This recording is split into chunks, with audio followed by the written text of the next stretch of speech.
predominantly eBay, but then allowed other websites, other people to use PayPal. That made PayPal very successful, and it actually helped eBay a lot in the early days.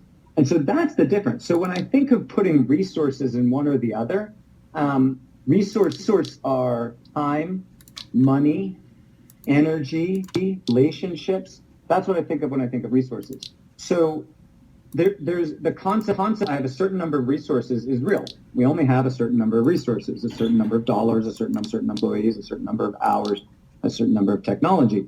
To think of it as a competition between Second Life, that's misguided. Anything that I put into Tilia to create a better experience for a customer benefits the consumers, the residents of Second Life.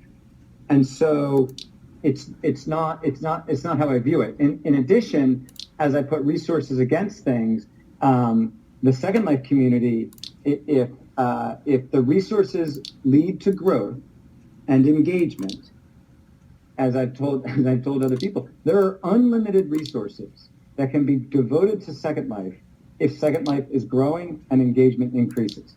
So anybody who can come up with an idea that leads to a better experience in Second Life will get handed resources. That's resource allocation, and that's the way I look at it.